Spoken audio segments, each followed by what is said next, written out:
Welcome back to Suhana Safar with Annu Kapoor. आज से हम एक नया सेगमेंट शुरू कर रहे हैं। सेगमेंट का नाम है ट्रेजेडीज ऑफ बॉलीवुड।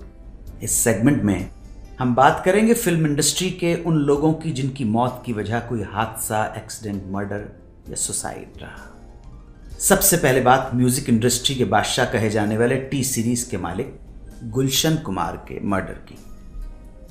गुलशन कुमार ने अपने जीवन में तो बॉलीवुड में तहलका मचाया ही, लेकिन उनकी मौत ने भी बॉलीवुड में कम तहलका नहीं मचाया। दिल्ली के दरियागंज की एक जूस की दुकान से बंबई के फिल्मी संसार में म्यूजिक के फील्ड में टॉप पर पहुंचने की उनकी यात्रा किसी फिल्मी कहानी से कम नहीं है। जितने चर्चित वो अपने जीवन में थे, उनकी मौत भी उतनी ही चर्चित हुई थी। 12 अगस्त 1997 के दिन अंधेरी के एक शिव मंदिर के पास कुछ हत्यारों ने गोली मारकर गुलशन कुमार की हत्या कर दी। 12 अगस्त 1997 को हर रोज की तरह गुलशन कुमार पूजा करने के लिए अंधेरी के लोखंडवाला स्थित अपने बंगले से मरून रंग की एस्टीम कार में बैठ के निकले। करीब 10:10 पे गुलशन कुमार अपनी गाड़ी से उतरे और अंधेरी स्थित जीतेश्वर मंदिर में पूजा करने बढ़ गए। आधे घंटे के बाद तकरीबन 10:40 पे गुलशन कुमार मंदिर से निकले और बढ़ने लगे अपनी गाड़ी की तरफ। तभी गाड़ी से लगभग 50 कदम की दूरी पे एक लंबे बाल वाले आदमी ने गुलशन कुमार की कनपटी पे पिस्तौल सटा दी। आई विटनेसेस के हिसाब से गुलशन कुमार ने उससे कहा कि ये क्या हो रहा है। तो इसके जवाब में उस आदमी ने कहा, बहुत पूजा कर ली, अब ऊपर जाके करना।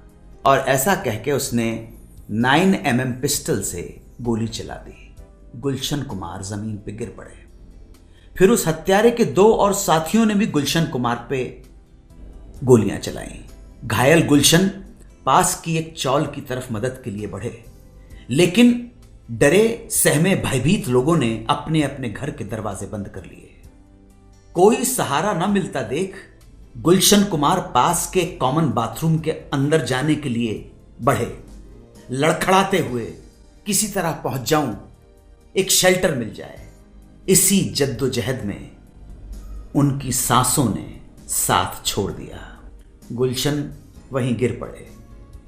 हत्यारों ने गुलशन कुमार को दोबारा देखा, चेक किया कि कहीं उनमें कुछ जान बची है कि नहीं। और जब यकीन हो गया कि गुलशन मर चुके हैं, तो उनके हत्यारों ने वहीं पास की एक टैक्सी को रुकवाया, ड्राइवर को उतारा और उसी टैक्सी में बैठ के भाग निकले। उसके बाद गुलशन कुमार को कूपर हॉस्पिटल ले जाया गया, जहां डॉक्टरों ने उन्हें मृत घोषित कर दिया।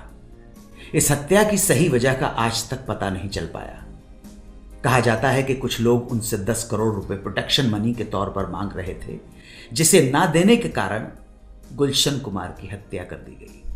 पहले इस हत्या के तार दुबई और दाऊद से जोड़े गए थे, लेकिन बाद में इन्वेस्टिगेशन के दौरान बंबई पुलिस ने उनकी हत्या का आरोप संगीतकार जोड़ी नदीम श्रवण के नदीम पर लगाया। पुलिस के अनुसार नदीम ने गुलशन कुमार की हत्या इसलिए करवाई क्योंकि उसे लगता था कि गुलशन कुमार उसका करियर डिस्ट्रॉय कर रहे थे। गुलशन कुमार की म्यूजिक इंडस्ट्री में मोनोपोली थी। इंडस्ट्री का 65% शेयर गुलशन कुमार के पास था और वो उन फिल्म्स का म्यूजिक नहीं खरीद रहे थे जिसमें नदीम श्रवण का म्यूजिक था। पुलिस का यह भी कहना था कि इस हत्या की साजिश नदीम ने मई में दुबई में हुए कंसर्ट के दौरान दाऊद इब्राहिम के भाई अनीस इब्राहिम कास्कर और दाऊद के सहयोगी अबू सलेम और कय्यूम के साथ की थी। यह मामला और भी हाई प्रोफाइल हो गया जब पुलिस ने इंटरोगेशन के लिए, पूछताछ के लिए शाहरुख खान, आदित्य पंचोली और चंकी पांडे को भी बुलाया। यह सारी पूछताछ दुबई में हुई कंसर्ट में उनकी भागीदारी को लेकर हुई थी। इस मामले में एक बड़ा धमाका पुलिस ने टिप्स म्यूजिक कंपनी के मालिक रमेश तौरानी को गिरफ्तार करके किया। पुलिस का कहना था कि तौरानी ने गुलशन कुमार के हत्यारों को एक जबरदस्त मोटी रकम दी थी। बाद में सेशन कोर्ट ने अब्दुल रऊफ दौंड मर्चेंट नाम के एक आदमी को इस मामले में दोषी करार दिया और 18 अन्य आरोपियों को रमेश तौरानी समेत सबूतों के अभाव में बरी कर दिया गया। नदीम इस हत्याकांड के बाद से भारत से बाहर रह रहा है, वो कभी वापस नहीं आया। सरकार ने हालांकि नदीम को भारत लाने की बहुत कोशिशें की, लेकिन सफलता नहीं मिली। नदीम आज भी निर्वासित जीवन बिता रहा है। आज भी ये साबित नहीं हुआ है कि नदीम इस मामले में दोषी है कि नहीं। आज 17 साल बाद भी गुलशन कुमार की हत्या का रहस्य ही है। गुलशन कुमार की हत्या से पूरी इंडस्ट्री सख्ते में आ गई थी।